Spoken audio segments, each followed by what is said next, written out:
Kitas įdomus dalykas, kuris skiria GNLD nuo kitų firmų, yra toks, kad 90% ir daugiau visų firmų neturi mokslinės patarėjų tarybos. Dažnai jūs galite pamatyti, ir jūs jau turbūt susidūrėte su tuo, kad kažkas pamato naują produktą ir jis yra labai gražiai pateikiamas, kad tai buvo sukurta šio nuostabaus žymaus daktaro.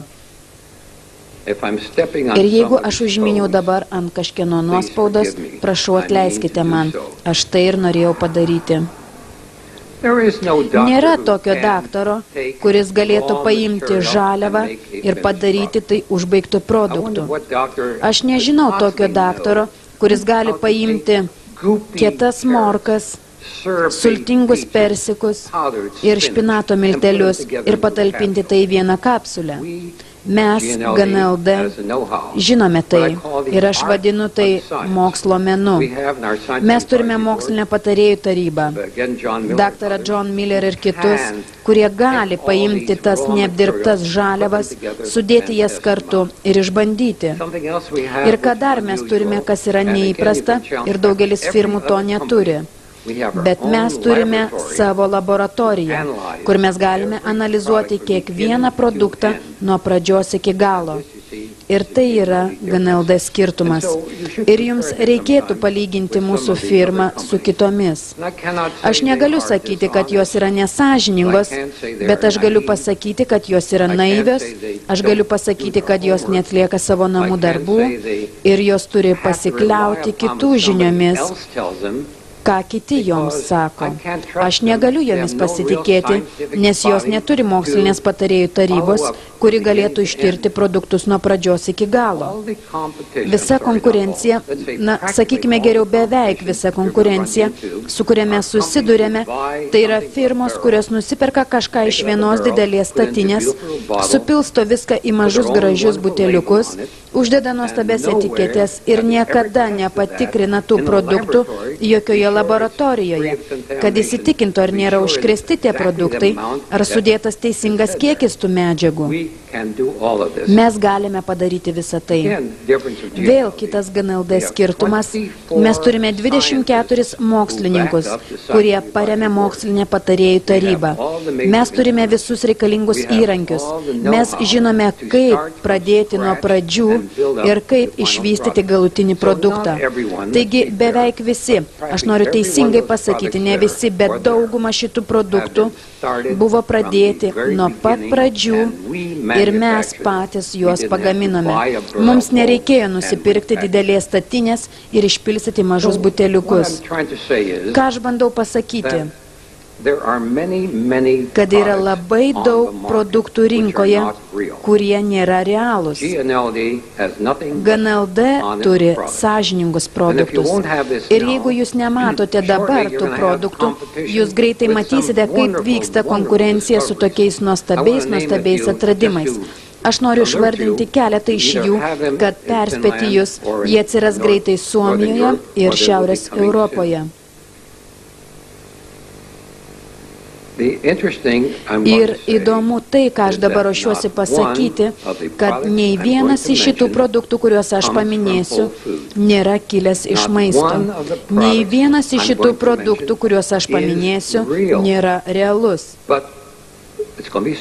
Bet jie bus parduodami. Ir kai kurie iš jūsų draugų pasakys, kodėlgi jūs neturite tokio nuostabaus produkto, nes pažiūrėk, koks realiai nuostabus jis yra. Aš paminėsiu tik tai keletą iš jų. Pamirškite mokslą dabar ir chemiją.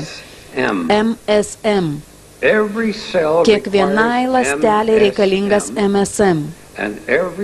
Ir kiekvienai ląsteliai trūksta sieros ir todėl reikia vartoti MSM. Tai nėra sąžininga. Nėra jokio MSM ląstelėse. Jokiai ląsteliai nereikia MSM. Bet etiketė ant buteliuko teigia, kad 80% ląstelių negali normaliai veikti, jeigu neturės MSM. Aš turiu bukletą čia apie artritą. Galiausiai prasiveržimas, atradimas artrito problemai. Čia pasakyta, kad žmonėms sergantiems artritu reikia ir jiems trūksta acetilo alkoholio jų ląstelėse. Bet nėra jokio acetilo alkoholio ląstelėse. Bet jie sako, kad yra ir kad jūs turite pirkti šį atradimą artrito problemai spręsti acetilo alkoholį. Tai nėra realus dalykas. Aš turiu keletą kitų bukletų čia. Stebuklingos medicinos tabletės. Yra atlikta tikrų tyrimų. Yra tokia cheminė medžiaga EDTA, kuri yra naudojama suleidžiant ją į venas, kad išvalyti užsikimšusias kraujagyslės. EDTA yra prieštaringas produktas ir su juo buvo daroma daug eksperimentų. Dabar firmos parduoda EDTA piliules, vartoti jas su maistu. EDTA negali absorbuotis organizme, vartojant jį per burnos ertmę. Tai turi būti suleidžiama per venas.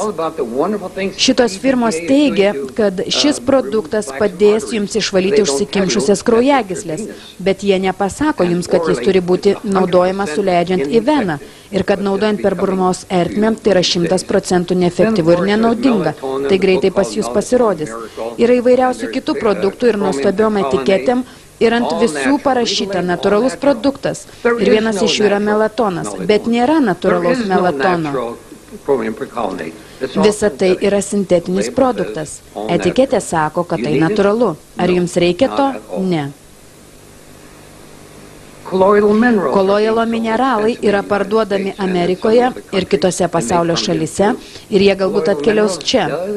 Šio produkto sudėtyje yra tam tikri mineralai, kurie paveikia kūną, bet jo sudėtyje yra 1000 kartų daugiau aliuminio negu visų kitų mineralų sudėjus juos drauge.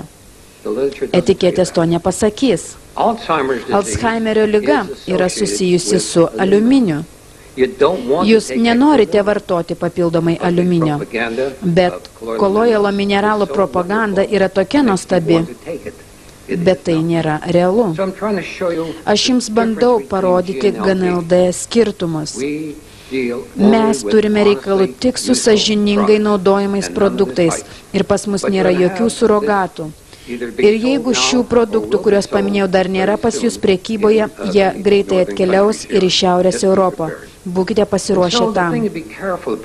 Mes turime būti atsargus su tais gražiais žodeliais. Aš parodysiu jums keletą. Neįtikėtinas atradimas.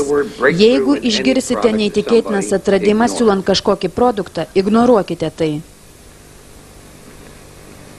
Medicinos stebuklingos tabletės. Jeigu išgirsite stebuklingas bet kokiuose produktuose, ignoruokite tai. Nėra jokio stebuklo. Paslaptinga formulė. Ignoruokite tai. Tai yra dusgenantys žodžiai, kurie yra naudojami, kad įtikinti žmonės, kad yra kažkas neįtikėtino tame. Nepaprastas atradimas. Nėra jokio nepaprasto atradimo. Tai visada yra sunkus ir atsargus darbas su produktais. O man tai labai patinka. Šis produktas yra naudojamas 1000 metų. Ir keletą kartų aš mačiau tai indiškose produktuose iš Indijos. Žinote, jie negyvena taip ilgai, kad susidurti su ilgamžiškumo problemomis. Vidutinis indo amžius yra 60 metų, o kai kuriuose Kinijos srityse jie gyvena vidutiniškai 40 metų. Jie neturi tokių senatvės problemų ar ligų, nes jie negyvena pakankamai ilgai. Tai kaip jūs galite turėti 1000 metų įrodymą? Aš nežinau.